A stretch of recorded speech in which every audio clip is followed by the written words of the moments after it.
Joined by our guest host, who's with us for the hour, Alpesh Patel, who's principal at Profinium Partners, and Richard Milne is also with us for half an hour. He's capital markets editor at the Financial Times. Alpesh, let's come to you first.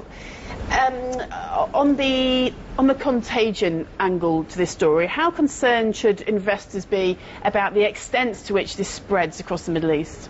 Look at how joyous everybody was regarding Egypt, a country which contains Suez and Sinai. What could possibly go wrong in terms of them overthrowing undemocratically their elected government?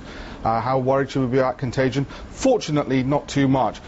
Sadly, because the governments in which these individuals are protesting can be quite vicious, such as the Yemeni government. So we probably don't have too much to worry about. And even if Yemen fell, which would be no bad thing, these are small, irrelevant countries. What we probably want to do is stock up on gold and oil, as if we weren't doing that already anyway.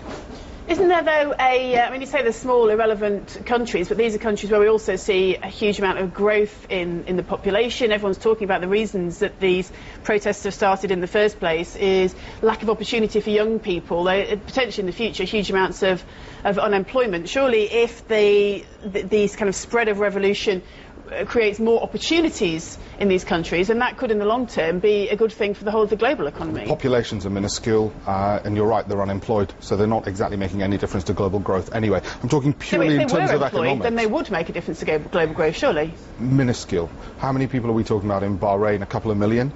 Saudi Arabia, a few million. They've got enough oil that they don't ever need to work until their great-great-grandchildren are born. So completely irrelevant. You want to worry when you get Tiananmen Square again in China. That's when we might get a little bit worried, but this isn't going to spill over into China. So it's a little local trouble, and I say stock up on gold and oil because you can speculate off the back of it. Now, this is not political, this is economic.